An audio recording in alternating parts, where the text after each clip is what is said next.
Assalamualaikum anak-anakku kelas 3 semuanya. Hari ini kita akan belajar tema 5, subtema 2, perubahan cuaca pembelajaran yang pertama.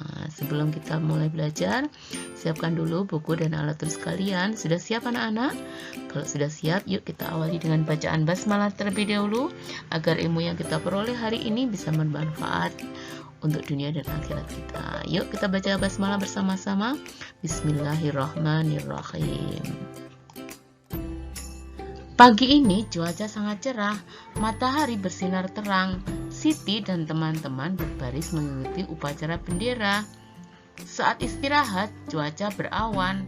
Mereka pun bermain di halaman sekolah dengan nyaman. Mereka bermain tapak gunung dan lompat tali. Namun saat pulang sekolah, cuaca berubah mendung. Tanda sebentar lagi akan turun hujan. Siti dan teman-teman segera pulang ke rumah. Ketika mereka tiba di rumah, hujan pun turun. Ternyata cuaca dapat berubah-ubah.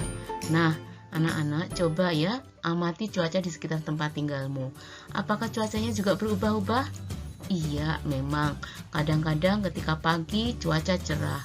Ketika siang hari, cuaca tiba-tiba mendung dan kemudian turun hujan. Keesokan harinya, Benny mengajak Udin dan Edo berkumpul di halaman sekolah. Saat itu cuaca masih terlihat mendung.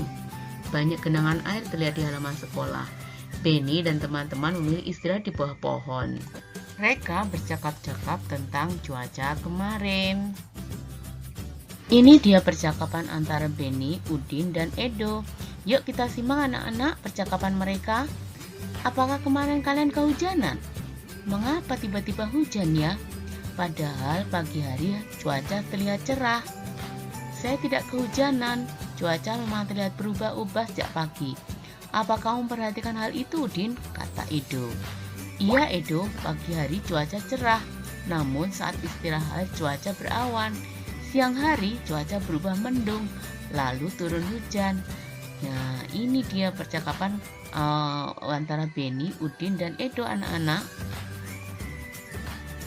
Cuaca dan perubahannya. Cuaca di sekitar kita dapat berubah-ubah. Cuaca dapat berubah setiap hari. Jika hari ini hujan, esok cuaca dapat menjadi cerah. Jika hari ini cerah, esok dapat saja berubah menjadi hujan. Jadi cuaca itu dapat berubah-ubah setiap saat. Saat cuaca cerah, matahari bersinar terang sehingga udara menjadi panas. Cuaca berawan terjadi ketika awan berkumpul menutupi sinar matahari. Cuaca mendung pertanda akan segera turun hujan. Langit berwarna kelabu. Sebelum hujan, terkadang udara terasa agak panas. Jika hujan turun, udara terasa dingin. Titik-titik air mulai turun menjadi hujan rintik-rintik atau gerimis. Nah, itu tadi sebenarnya adalah ciri-ciri dari masing-masing cuaca anak-anak. Dari cerah, berawan, mendung, hujan. Ya anak-anak ya, memiliki ciri-cirinya masing-masing. Oh, kalau cerah itu matahari bersinar sangat terang. Udara panas karena matahari tidak tertutup awan anak-anak. Kalau berawan itu matahari tertutup awan. Mendung itu apa? Langit berwarna kelabu. Udaranya agak panas. Lalu ketika turun hujan, udara terasa dingin dan ada titik-titik air yang mulai turun. Informasi apa sajakah yang kamu peroleh dari teks bacaan tersebut?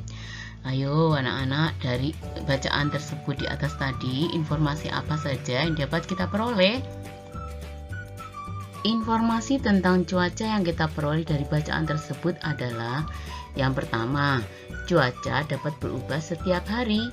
Yang kedua, bisa saja hari ini cerah, namun sebaliknya besok hujan. Kemudian bisa juga saat cuaca cerah, matahari bersinar terang dan udara panas. Atau saat cuaca mendung, langit kelabu karena hujan akan turun. Dan saat cuaca berawan, matahari tertutup awan. Nah, mungkin anak-anak mendapatkan informasi yang lain. Bisa kalian tambahkan informasi tersebut berdasarkan teks bacaan tadi yang sudah kita simak bersama-sama.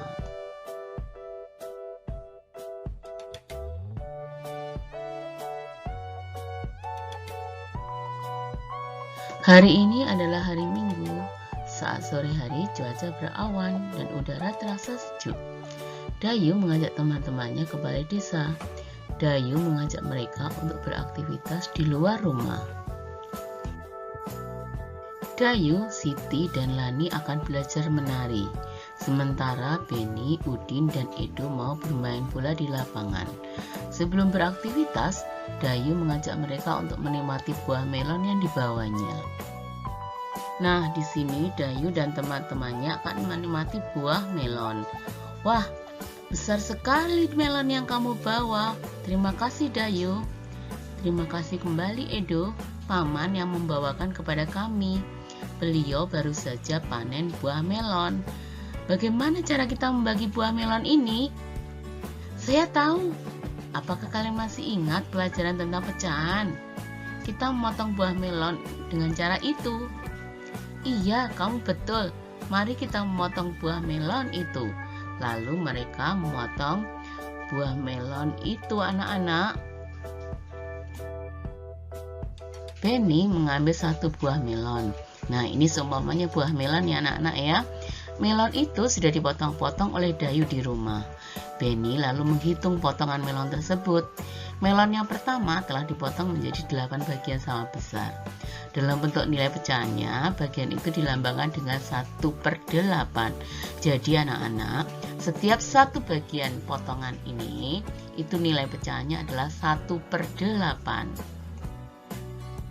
Setelah itu, Edo mengambil buah melon yang kedua. Melon itu juga sudah dipotong-potong. Edo menghitung potongan melon tersebut. Melon yang kedua dipotong menjadi 6 bagian yang sama besar. Dalam bentuk pecahannya, bagian itu dilambangkan dengan 1/6. Jadi anak-anak, setiap satu bagian ini itu adalah 1/6. Lani mengambil satu potong buah dari melon yang pertama, sedangkan Beni mengambil satu potong buah dari melon yang kedua. Apakah potongan buah dari kedua melon itu sama besar anak-anak? Tentu tidak ya anak-anak ya. Mengapa? Karena melon yang pertama tadi dibagi menjadi 8, sedangkan melon yang kedua dibagi menjadi 6. Jadi mana nih melon yang potongannya lebih besar? Otomatis melon yang kedua ya anak-anak ya, karena hanya dibagi menjadi 6 bagian. Kita lihat percakapannya. Teman-teman, lihat, inilah potongan buah dari melon yang pertama, yaitu yang 1/8. Lalu Beni berkata, ini adalah potongan buah dari melon yang kedua, yaitu 1/6. Jadi kalau kalian amati, yang paling besar adalah melon yang dibawa oleh Beni dari buah melon yang kedua, karena hanya dipotong menjadi 6 bagian. Nah, perbandingan ukuran potongan melon Lani dan Beni seperti ini. Perhatikan ya anak-anak ya pada gambar ini. Melon Lani 1/8, sedangkan melon Beni 1/6. Bagian melon yang dipegang oleh Beni lebih besar daripada bagian melon yang dipegang oleh Lani. Nah, jadi bagian melon Beni itu lebih besar ya anak-anak ya. Betul Siti, bagian melon milik Lani adalah 1/8, bagian melon Beni 1/6. Jadi bagian Lani kurang dari bagian Beni. Berarti kalau dibuat perbandingan 1/6 itu lebih besar dari 1/8 karena ukurannya lebih besar anak-anak. Yuk kita lanjutkan anak-anak. Dayu dan teman-teman lalu menyantap buah melon hingga habis. Mereka saling membandingkan banyaknya potongan buah melon yang telah dimakan. Ya, ingat anak-anak ya, pembandingan itu memberi tanda lebih dari, atau lebih besar dari, atau kurang dari, atau bisa juga dengan sama dengan. Anak-anak sudah pelajari ini ya, tentang tanda perbandingan lebih dari, kurang dari, dan sama dengan. Yuk kita amati gambar ini ya anak-anak ya. Di sini ada gambar Lani dan teman-teman memegang buah melon yang akan mereka makan. Lani memegang bagian 1/8, lalu Beni memegang bagian 1/6. Dayu memegang bagian 2 dari 8 bagian yang ada atau 2/8. Udin memegang 2/6. Siti memegang 3/8 bagian dari melon, sedangkan Edo memegang 3/6 dari melon. Menurut kalian, siapa yang makan melon paling banyak? Gambar Lani dan Benny tadi, mereka memegang sama-sama satu, tapi yang paling banyak makan adalah Benny, karena ukurannya lebih besar kepunyaan Benny. Sedangkan gambar Dayu dan Udin, mereka sama-sama memegang dua, tetapi ukurannya berbeda ya anak-anak ya. Benny Dayu 2/8, sedangkan Udin 2/6. Jadi yang lebih banyak makan siapa? Udin. Sedangkan Siti dan Edo sama-sama memakan 3 melon, tetapi ukurannya juga berbeda. Punya Siti 3/8, sedangkan Edo 3/6. Nah, berarti yang paling banyak makan adalah Edo. Dari keseluruhan gambar yang ada tadi ya anak ya, apakah kalian bisa melihat perbedaannya dari melihat gambar tadi anak-anak? Nah, tentu ya kalian dapat melihat perbedaannya dari gambar tadi. Jadi yang paling banyak makan adalah Edo. Bandingkan potongan buah melon berikut ini. Isilah dengan tanda lebih dari atau kurang dari pada tempat yang telah tersedia ya. Nah, sekarang di sini ada Siti dan Edo. Siti dan Edo sama-sama memegang 4 buah potongan melon. Tetapi punyanya Siti itu adalah 4/8. Sedangkan punyanya Edo itu 4/6. Apakah tandanya itu lebih dari atau kurang dari? Punyanya Siti itu lebih dari atau kurang dari Edo? Ya, punyanya Siti itu kurang dari kepunyaan Edo karena ukurannya lebih kecil dari punyanya Edo. Walaupun di sini ya anak-anak ya, pembilangnya sama, tapi penyebutnya berbeda. Penyebutnya itu 8 dan 6. Kalau dalam pecahan bukan berarti kalau penyebutnya lebih besar itu bagiannya lebih besar ya anak-anak ya. Jadi kalian harus tahu perbedaannya. Nah, kita masih belajar untuk membandingkan ya anak-anak ya. Sekarang kita membandingkan antara Dayu dan Udin. Mereka sama-sama memegang 5 buah potongan melon. Tapi punya Dayu itu 5/8, sedangkan punya Udin 5/6. Jadi punya Dayu itu lebih dari atau kurang dari anak-anak? Nah, ya potongan melonnya Dayu itu kurang dari punyanya potongan miliknya Udin, karena dari ukurannya saja kita sudah tahu. Jadi yang lebih banyak itu punyanya Udin. Ayo menari. Senangnya Dayu dan teman-teman menghabiskan buah melon. Tiba saatnya untuk melanjutkan kegiatan. Dayu, Siti, dan Lani lalu menuju ke aula balai desa. Di sana telah banyak teman yang hadir. Mereka akan berlatih menarikan tari burung ketilang. Tarian ini akan diiringi oleh lagu burung ketilang. Tarian ini menirukan gerakan kepala burung ketilang. Nah, anak-anak pasti tahu ya lagu ini ya, lagu burung ketilang ciptaan Ibu Sud. Lagunya mungkin kalau yang sudah lupa mungkin bisa mengingatkan ya.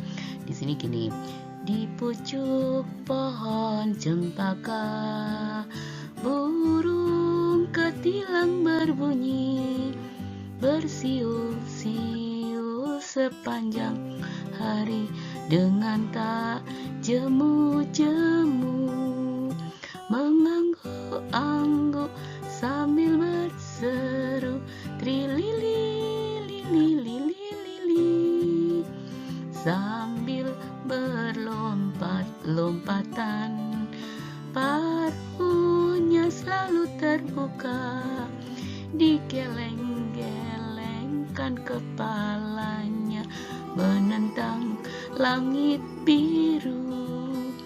Tandanya suka dia berseru trilili-lili-lili. Nah, dari lagu ini kalian bisa menirukan gerakan seperti burung ketilang ini. Mari berlatih meniru gerakan kepala burung ketilang.